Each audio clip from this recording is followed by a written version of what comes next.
Welcome to the ABCs of Real Estate, your semi-weekly, monthly, yearly real estate show that goes over the A to Z terms of a real estate transaction. My name is Ryan. And I'm Courtney. Courtney, what letter are we going over today? Today we are going over the letter H, which stands for HOA. Love it. And the dictionary definition, or the simplified non-acronym version of HOA, is Homeowners Association. Exactly. And the real estate definition is an organization in a planned community that makes and enforces rules for the properties and the residents. So say I'm going to go buy a house. Yes. What do I need to look for?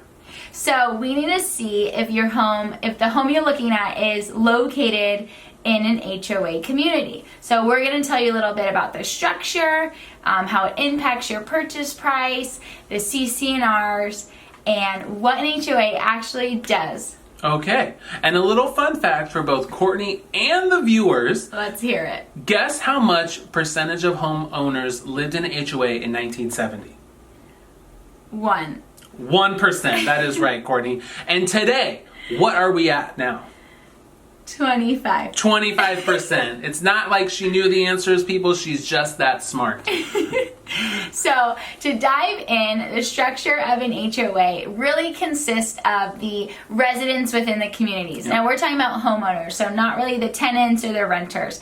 But within this community of residents, they are going to form a board of directors. So that's going to include an HOA president, an HOA secretary, an HOA treasurer. Yeah, some society people, so architectural admins and things like that. Depending how big the community is. Yes, exactly. And so these board of directors will facilitate and enforce the rules and restrictions that are in place, and they also will meet with each other. So the meetings could be monthly, quarterly, yearly, again, depending on the size of the HOA. Yeah. And then how an HOA affects the pricing of your property. You also have to realize that in your purchase power, when an HOA is, say, $500 a month, that $500 holds some weight. So every $50 to $60, we would say, equates to about $10,000 in purchase power. Now, this could affect you up front, whether you are trying to get qualified, or it could affect you if you are trying to bump up into that single family detached home not in a community. You can weigh those options with the pricing. But however, also what can affect it is assessment. So HOAs go off of assessments. So whether they're raising the monthly dues every month, or they could go to all the owners and say, hey, we need to replace all the roofing in the community. You're assessed $5,000, your neighbor's assessed $5,000.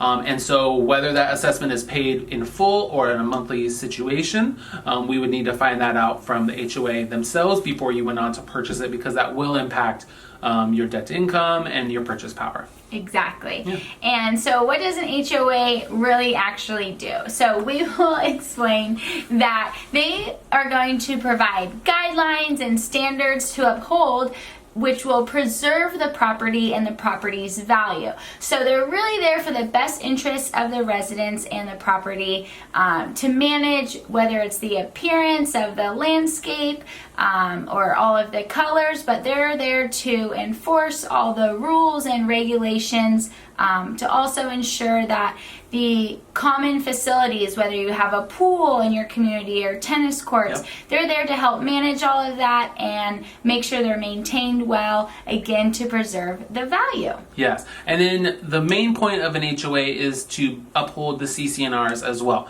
So CCNR stands for covenants, conditions, and restrictions. Vice versa. Yes. So they basically, this is what will be in your disclosures when you go to purchase the property. You'll get these up front, so you'll know what you can and cannot do with your property. But they'll basically have larger restrictions, such as structural, where you can't take down walls, you can't alter any of the exterior walls, you can't paint your house a certain color, things like that. They'll also have minor restrictions, so pet policies, what you can do with your landscaping, things like that, where you can park your car. Again, everything is used to uphold the appearance of the community and hold everyone's value a little bit higher. And then they also are there, so they structure the penalties. Yes. So unfortunately, if you move in and knowing all these restrictions, then you go against the restrictions, you may get a fine. Be fined a certain penalty, and that is all in the restrictions as well, CCRs. Yes. So simply put, the CCNRs are just rules that you have to follow if you live in that community. Unlike zoning regulations, where those are a little bit different and governed by the government.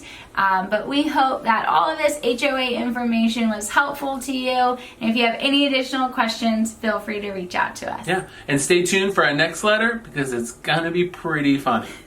Have a good one, you guys.